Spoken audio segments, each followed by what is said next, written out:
ರಾಜ್ಯಪಾಲ ನಮ್ಮ ಗವರ್ನರ್ ಜೊತೆಗೆ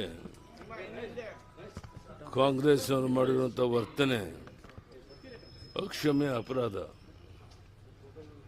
ಅದನ್ನು ಕ್ಷಮಿಸೋಕ್ಕೆ ಸಾಧ್ಯ ಇಲ್ಲ. ಮುಂದೆ ಬರೋ ದಿವಸಗಳಲ್ಲಿ ಸೂಕ್ತ ಕ್ರಮವನ್ನು ಕೈಗೊಳ್ಳಬೇಕಾಗುತ್ತೆ.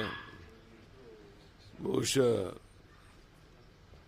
ಈ ಕಾಂಗ್ರೆಸ್ ಸರ್ಕಾರದ ಗೂಂಡಾಗಿರಿ ರಾಜ್ಯದ ಉದ್ದಗಲಕ್ಕೆ ನಡೀತಾ ಇದೆ.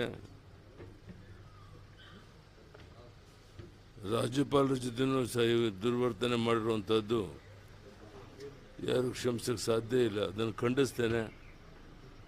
ನಾಳೆ ವಿಧಾನಮಂಡಲ ಒಳಗಡೆ ಅದರ ಬಗ್ಗೆ ಸೂಕ್ತವಾದಂಥ ಚರ್ಚೆಗಳನ್ನು ಮಾಡುತ್ತೆ. ಸರ್, ಈಗ ವಿಬಿಜಿ ರಾಮ್ಜಿ ಏನು ಆ ಯೋಜನೆಯನ್ನು ವಿರೋಧ ಮಾಡ್ತಾರಂಥದ್ದು, ರಾಮ್ಜಿ ಯೋಜನೆ ವಿರೋಧ ಅದೇನು ಅರ್ಥ ಇಲ್ಲ ರೀ. ಅದು ಮೀನಿಂಗ್ಲೆಸ್. ಅದು ವಾಸ್ತವಿಕವಾಗಿ ಹೆಚ್ಚು ಅನುಕೂಲ ಆಗುತ್ತೆ ಜನರಿಗೆ ಅನ್ನೋದು ಗೊತ್ತಿದ್ದು ಸಹ ಬೇರೆ ಯಾವುದೇ ಇಶ್ಯೂ ಇಲ್ಲ. ದುರುದ್ದೇಶಪೂರ್ವಕವಾಗಿ ಅದನ್ನು ರೈಸ್ ಮಾಡೋ ಪ್ರಯತ್ನ ಮಾಡಿದ್ದಾರೆ. ಅದರಿಂದ ಏನು ಉಪಯೋಗ ಆಗೋದಿಲ್ಲ. ನಾವು ಮೊದಲಿಗಿಂತ ಹೆಚ್ಚು ಒಳ್ಳೆ ಅನುಕೂಲ ಮಾಡಿಕೊಟ್ಟಿರೋದನ್ನು ಸಹಿಸೋಕ್ಕಾಗ್ತಿಲ್ಲ ಕಾಂಗ್ರೆಸ್ನವ್ರಿಗೆ.